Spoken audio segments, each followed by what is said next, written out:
Hello everyone, good morning, good afternoon, good evening, wherever you are all over the world. Welcome back to my channel. It is still your one and only 24/7 news boss. We are here to bring you another fresh update concerning the IPOB. And if you are joining us for the first time, don't forget to hit that subscribe button, like and share this video, and also don't forget to turn on the notification bell so you don't miss any of our breaking stories.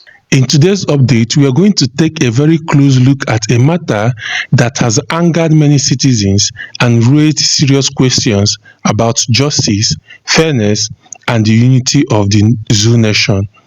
It is the ongoing detention of Nnamdi Kanu, leader of the indigenous people of Biafra (IPOB), and the growing calls for his release amid reports of his deteriorating health condition. From Igbo leaders warning of dire consequences to Nollywood actress Rita Edochie's emotional plea to APC chieftaincy Joe Igbokwe's harsh rejection, and finally to the United Igbo Elders Council demanding urgent action. This issue has become one of the most defining debates in the Zoo nations today. Let's break it all down. Recently, elder statesman and Igbo leader Chike Obindigbo sounded a serious warning, described what he called a conspiracy of silence by the Zoo nation's political class over the deteriorating health of Nnamdi Kanu. According to Obindigbo, ignoring Kanu's health and prolonging his detention could plunge the Zoo nation into a dangerous crisis, possibly even provoking tensions similar to those that triggered the civil catastrophe decades ago. At the same time, Nollywood actress Rita Edochie posted on her social media platform pleading with the Zoo government to consider releasing Kanu. She argued that his release would foster peace in the southeast, insisting that Kanu is too unique to be in captivity, and claiming that much of what he predicted has not come true. But this plea drew backlash from APC chieftain Joe Igbokwe, who said he felt like vomiting after reading her words. He reminded the Zoo Nation citizens of the violence and unrest in the southeast since 2015, suggesting that releasing Kanu would be a huge mistake. This clash of opinions perfectly captures the division across the Zoo nation between those who see Kanu as a political prisoner and symbol of justice, and those who view him as a dangerous agitator responsible for fueling insecurity. What makes this debate even more intense is Kanu's worsening health. His lawyers revealed that he suffers from dangerous low potassium levels and other complications that could lead to heart failure. Multiple courts, both in the Zoo nation and abroad, have ruled against his continued detention. The UN human rights groups in 2022, the Court of Appeal in the Zoo Nation Capital Territory in 2022, the Federal High Court in Umuahia in 2022, and most recently, the High Court of Kenya in 2025. Despite all these rulings, Kanu remains in DSS custody. Even his request to be moved to the National Hospital for urgent treatment has faced adjournments and legal delays. Let's sit back and watch the short video. You were talking about your health condition. What exactly is wrong with you, sir? I have congenital heart failure. Congestive heart failure is called. From the medication, you can tell. So they're basically trying to keep me alive. So when they calculate that I'm about to give up, that my heart is about to pack up, they will now say go. So when I go outside, I will outside. That's what they're trying to do. The medications they've been giving to you, has it not been working? It's not working. If it's working, why would I have all these lumps underneath my... And he has written a petition to the Nigerian Medical Association where they brought one doctor, somebody who's not a doctor, to treat him. To come and try and treat. The doctor now, they don't know what they're doing. And they know they don't know what they're doing. Or else, why would I have this? As long as it remains in DSS custody, there will be no trial.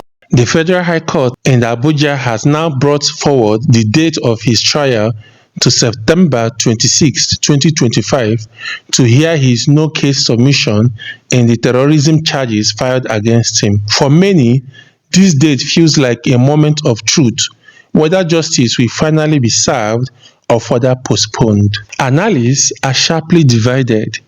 Human rights advocates argue that Kanu is being unfairly targeted, pointing to double standards.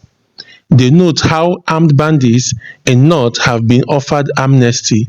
Figures like Sunday Oboho and Ibrahim al-Zakzaki have regained their freedom, yet Kanu remains detained for calling for a referendum, something many say is a democratic right. Political analysts stress that Kanu's case has become a symbol of the Zoo nation's deeper constitutional and political problems. They argue that his detention only fuels resentment in the southeast and widens the trust gap between the region and the Zoo government. On the other hand, security experts warn that releasing Kanu without a clear framework could embolden IPOB's faction or spark new unrest. They argue that while his health is a human rights issue, the state must also consider national stability. This balance between justice and security is at the heart of the Zoo nation's dilemma. Across the streets of the southeast, citizens expressed mixed feelings. Some say Kanu is a freedom fighter, unjustly punished for speaking the truth about the Zoo nation's failures. Others fear that his release could trigger new waves of sit-at-home orders, violence, or confrontations with security forces. Many simply feel abandoned, angry at both the Zoo government for detaining him and at Southeast politicians for what they call cowardice and silence in defending their own people. This division among citizens reflects the larger emotional divide between those who see Kanu as part of the solution and those who blame him. This case is much bigger than Nnamdi Kanu. It is about what kind of country the Zoo nation wants to be. A nation of fairness and equal treatment, or a nation where double standards and selective justice reign. A country of unity and dialogue, or one where grievances are ignored until they explode into violence. A democracy, or a state where dissent is criminalized. Southeast insecurity cannot be separated from Kanu's detention.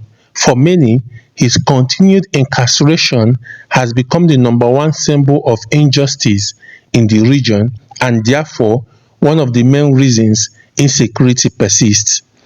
If the Zoo government wants peace, analysts argue, it must start by addressing this symbol, either through dialogue, fair judgment, or compassionate release. Where do the Zoo nation go from here? Do you think Nnamdi Kanu should be released on humanitarian grounds, especially given his health condition, or do you believe releasing him would worsen insecurity in the southeast? And more importantly, do you think the Zoo nation can truly achieve peace and unity when one of its major regions feels marginalized and silenced? Drop your thoughts in the comment sections below. Let's hear your voice. Don't forget to like this video, share it with your other friends, and subscribe to 24/7 News Boss for more in-depth reports. Until next time, stay safe and stay informed.